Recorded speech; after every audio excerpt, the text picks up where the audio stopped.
everyone, this is Arno with the BGC, and I'm here with my guest, Chef Stella. Hello. What do you do for a living? I am a restaurant owner and chef. Awesome. Why did you originally get into this? Well, I'm Italian, so it's in my blood to be in the cooking industry, but I started when I was 13, busing at the Italian Canadian Club. And at about 17, I went back to Italy. I was born in Italy, and I went back to visit my family. Saw the food there. I was grown up around food, obviously. Came back, and I got my first restaurant job at Travaglia's Italian Eatery, and that's where it stems from. I saw the family atmosphere, the Italian food, and kind of knew I wanted to be in that business for my career. Awesome. Yeah. So what does the day-to-day look like for you? Well, in the restaurant business, it's not standard.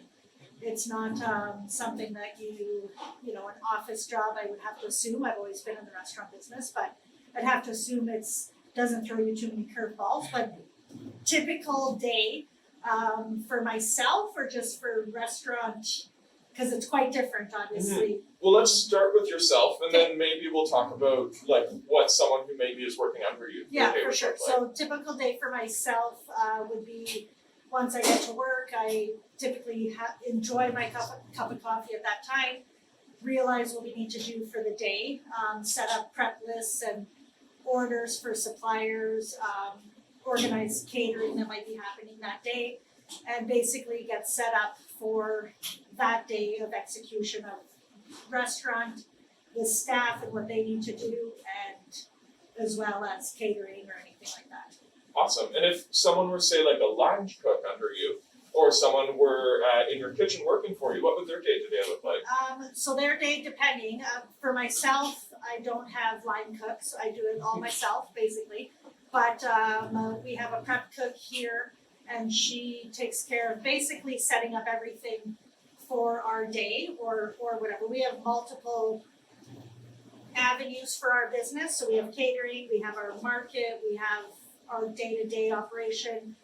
So we're not like a typical restaurant that's just off menu. We've got quite a few different things going on. So like her job working under us is essentially preparing everything prep-wise, cutting vegetables, doing bread and chicken, doing whatever that entails. So basically we can execute, or I can execute when people are ordering off the menu. Awesome.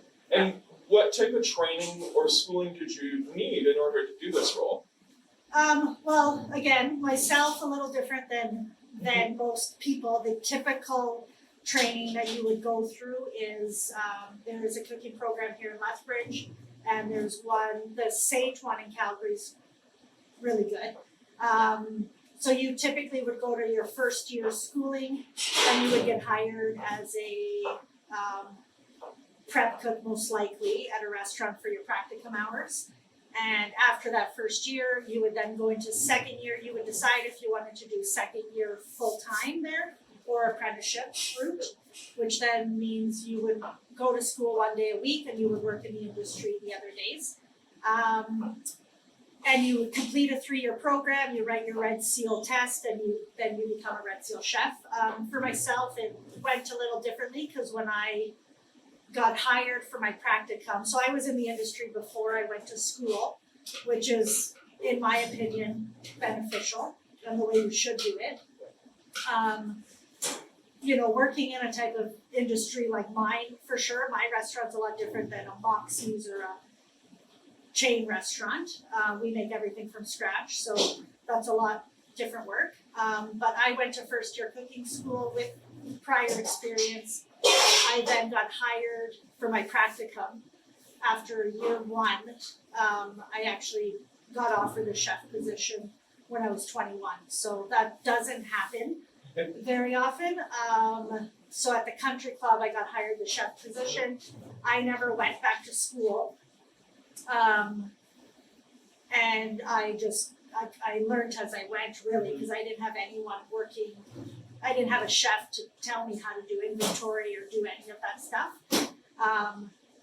So I became the chef, and then years in, when I was apprenticing a bunch of students and kids that wanted to go to the cooking program, then the college contacted me and said, you can just write your Red Seal Chef and challenge it because that's ridiculous. And so that doesn't happen. You have to actually go through the program. I got my Red Seal by just working in the industry and being in it for however long I was in it.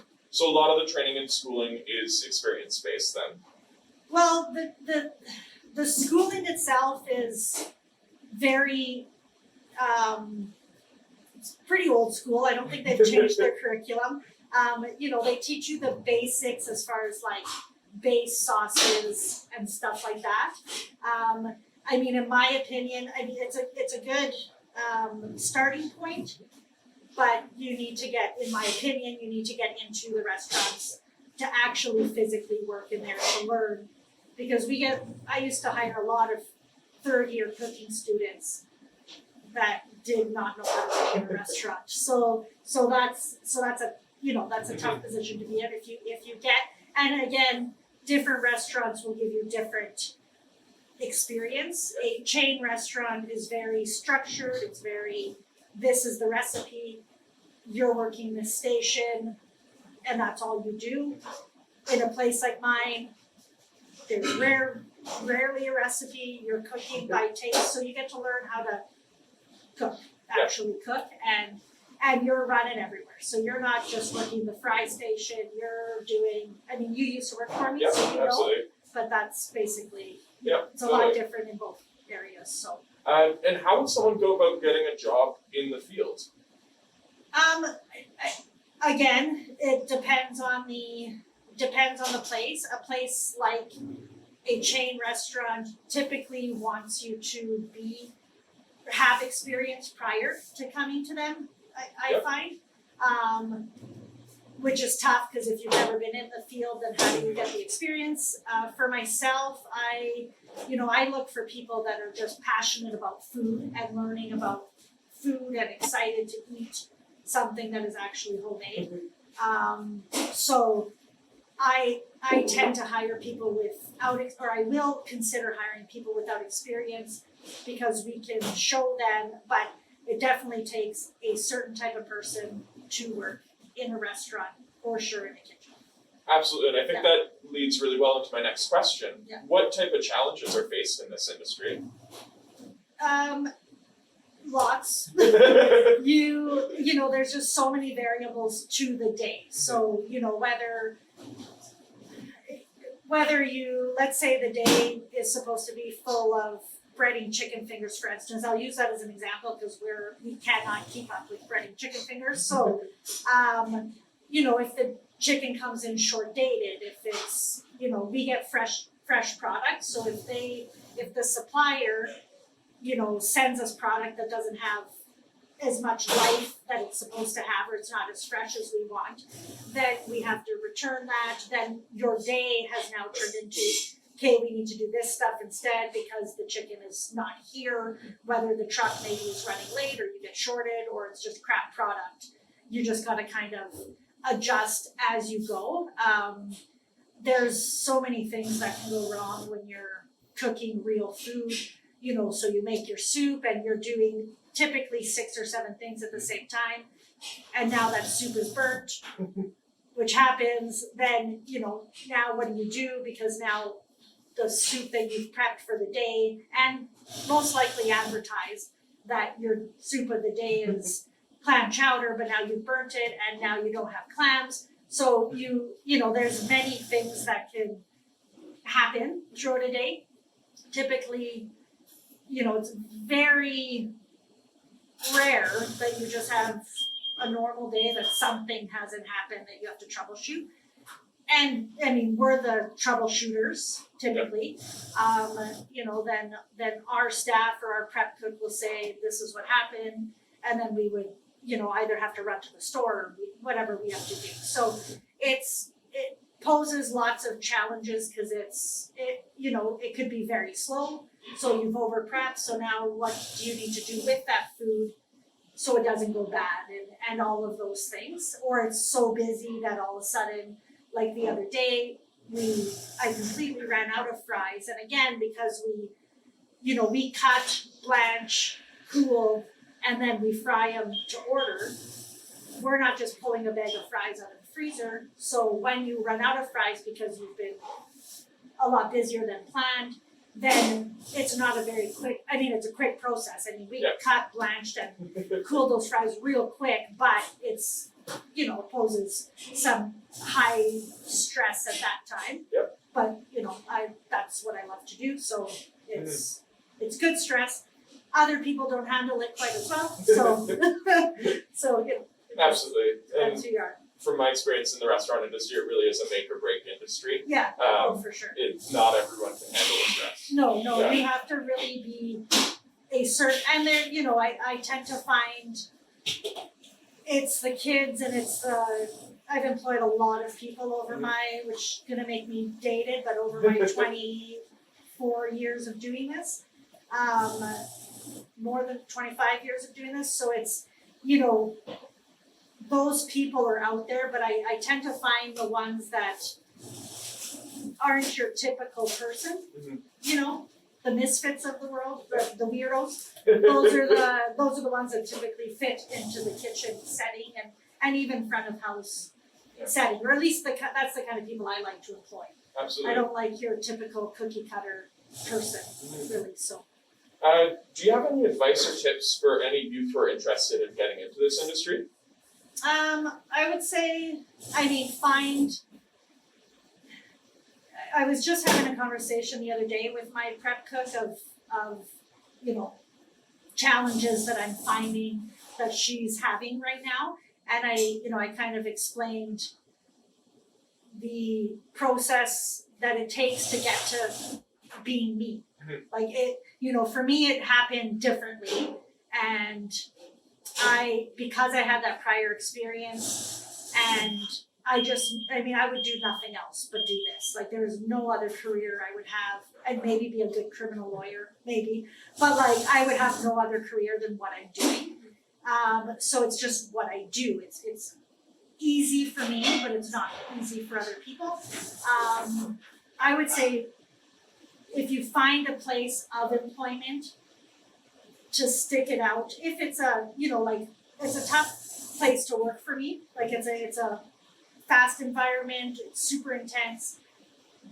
But I've created many good workers from working for me, and I would suggest going that route, hitting more of the local small business places, because we don't have a whole bunch of money like a chain restaurant does to have 20 people in our kitchen. It's not something you'll ever find. And getting that base will make any other job seem easy, really. So my advice would be, and you're cooking real food. I've never ever worked in a chain restaurant. I worked at Smitty's, I guess, when I was 18 for half a year. But that's the extent of that kind of thing. Totally.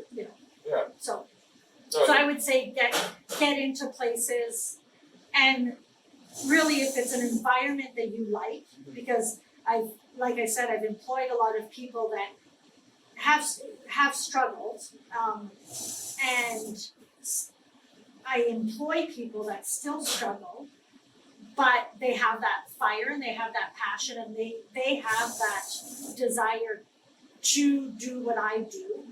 And if you're working for someone like me, or working in a situation like this, and you're like, man, that's sweet, you have a chance.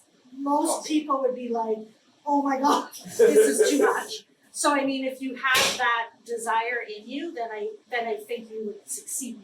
Yeah. You just have to really stick out the crappy days of I'm doing this again.